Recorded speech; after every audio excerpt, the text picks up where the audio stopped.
The only thing worse than their evil schemes are their terrible entrances. Welcome to Watch Mojo, and today we're counting down our picks for the top 10 worst supervillain introductions. The red capes are coming. The red capes are coming. For this list, we're looking at the times where supervillains failed to impress, intimidate, or be interesting. We'll be paying close attention to their first appearances or the scenes that capture what makes them bad in all the wrong ways. What do they call you? Juggernaut. I can't imagine why. You can let me out of here, I need a pee. Number 10, Emma Frost, X-Men First Class. Colonel Hendry? Yes, ma'am. Emma Frost, Sebastian Shaw's associate.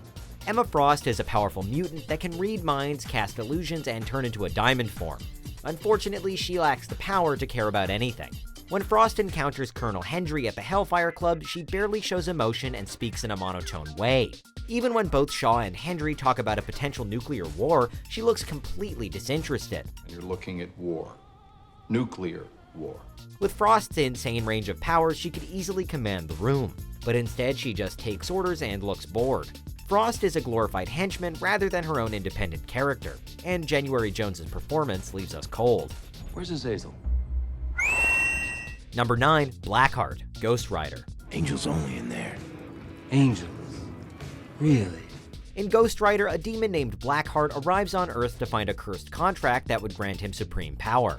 However, he looks like the frontman of a 90s emo band rather than a powerful being of darkness. After he murders a bar full of people for no reason at all, his dad Mephistopheles shows up and tells him not to pursue the contract. Blackheart responds by trying to act tough before whining to his dad. Your time will come, but not now. We both know you can't harm me here. I'm not like you. I've never fallen. He acts like a teenager going through an angry goth phase. And honestly, Nicolas Cage's transformation sequence into Ghost Rider is scarier than this whiny demon. If you had given me what was rightfully mine! It's all mine until the end of days. Number 8, Bullseye, Daredevil. Well, the Irish piece of trash.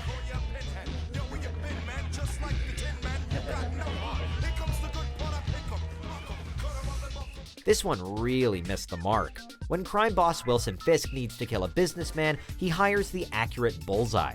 We then cut to the assassin showing off his insane accuracy by hustling a random guy at darts. After the same patron insults Bullseye, the assassin kills the unlucky man with sharpened paper clips.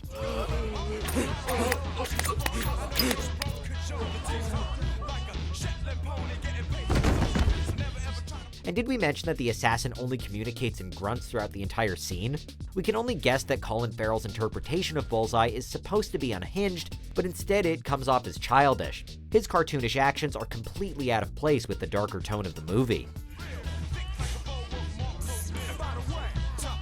Number 7, Joker, Suicide Squad. Oh, kinda, Daddy. Pardon? Listen, you are my gifts to this handsome hunka. Our first extended introduction to the Joker takes place at a nightclub where a gangster tries to praise the clown but is ignored. When the generic gangster compliments Joker's girlfriend Harley Quinn, the clown prince of crime randomly offers her to him as a gift. When the gangster rejects that offer, the clown makes playful threats all before shooting him dead. That's your lady, Joker. That's right. Yeah. Yo, Jake. We get the Joker is supposed to be manic, but his constant mood swings gave us whiplash. Leto tries to embody several versions of the clown, but doesn't actually settle on any one defined personality. As a result, it feels like there's no actual method underneath the on-screen madness. I love this guy. He's so intense. Number 6, Nuclear Man, Superman 4, The Quest for Peace.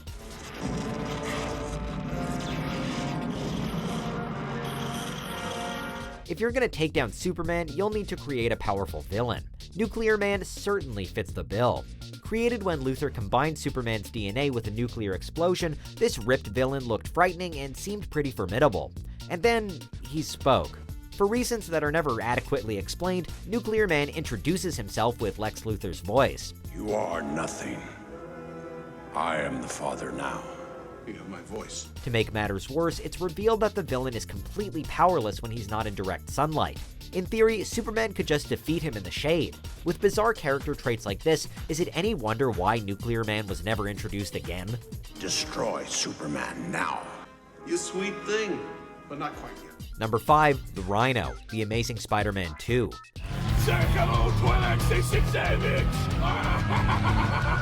At the beginning of The Amazing Spider-Man 2, the Webhead faces off against Paul Giamatti's overdone Russian accent.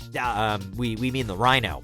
The Rhino recklessly hijacks a truck of radioactive canisters, all the while Spidey and 2 gangsters desperately try not to drop any of the canisters. When he faces Spider-Man, it's clear within seconds that Rhino doesn't stand a chance. This is bad. I'm gonna be right back. In fact, he's so non-threatening that Spidey has time to take a phone call. Considering that he's in the movie for less than 10 minutes, this idiotic villain could have been left on the editing room floor. This is not it, Spider! Number 4, Mr. Freeze, Batman and Robin. The Iceman cometh. We could have picked any villain introduction from Batman and Robin for this list. For example, Poison Ivy's origin was both badly explained and extremely campy. But as terrible as her intro was, Mr. Freeze's entrance was another level of awful. Freeze needs to steal a diamond to power the cold suit that keeps him alive. For some reason, he also feels the need to speak entirely in ice puns. You are not sending me to the cooler. And despite being smart enough to build a cold gun and suit, he fails to kill Batman, even when the hero is literally immobile. Freeze may look cool, pun intended, but underneath his icy exterior, there's not a capable villain to be found. What killed the dinosaurs? The Ice Age! Number 3, Venom, Spider-Man 3. Who are you? It's Brock, sir. Edward Brock Jr. I work at the Daily Bugle. Supervillains can have tragic backstories that make audiences sympathetic, or they can be like photographer Eddie Brock. After Peter Parker exposes Eddie for photoshopping a picture of Spider-Man, Brock loses his job and girlfriend. We later see Brock at a church asking God to kill Parker. In an unbelievable coincidence, he encounters an alien parasite made from Spider-Man's suit and becomes Venom. The CGI is pretty decent, but when it's peeled back, Topher Grace's performance fails to intimidate. In addition, Brock's motives for revenge are extremely petty and mostly his fault.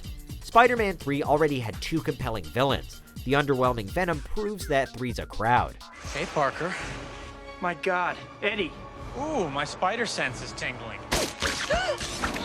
If you know what I'm talking about. Number 2, Lex Luthor, Batman v Superman, Dawn of Justice. Ahoy, ahoy! I did not know you were here. Man on the marquee. No, don't believe it. My father named the company after himself. He was the Lex in front of the corp. How you doing? Oh, really great. Really great? Good.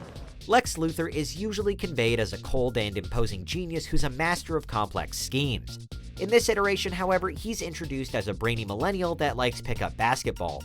In his opening scene, Luthor tries to manipulate government officials into giving him access to alien materials, but his eccentric mannerisms and speech patterns are extremely distracting throughout his pitch. Why would we want to weaponize this material? As a deterrent? A silver bullet to keep in reserve to use against the Kryptonians, so the day does not come, madame, when your children are waving daisies at a reviewing stand. When Luthor gets his way and wants to show dominance, he uses a Jolly Rancher of all things. Eisenberg's manic intelligence could have made for an interesting Riddler or Joker, but he feels way too quirky to be Lex Luthor. The devils don't come from hell beneath us, no. No, they come from the sky.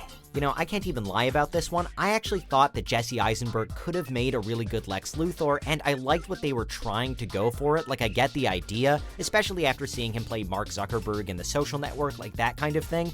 Oh well, maybe next time we'll get Bryan Cranston. Anyways, see if you can guess our number 1 pick during these honorable mentions.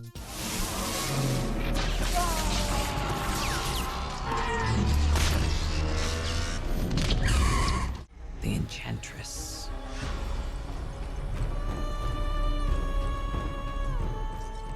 She inhabits Dr. Moon's body now.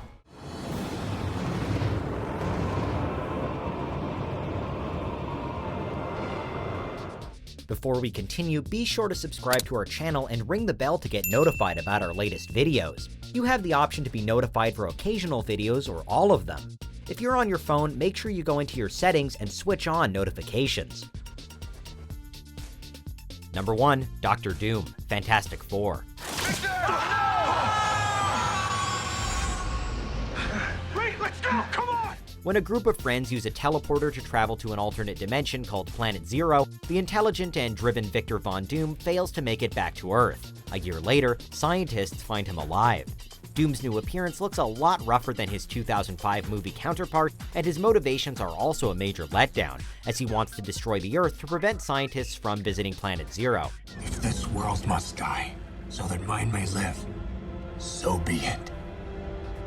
Ignoring the fact that he could just destroy the teleporter, his plan is so generic that it comes packaged with the cliched superhero movie Skybeam. Doom's transformation ultimately strips away most of his personality, intelligence, and any hope that he'd be a memorable villain. What good is it if you're alone? I have always been alone. Do you agree with our picks? Check out this other recent clip from WatchMojo, and be sure to subscribe and ring the bell to be notified about our latest videos.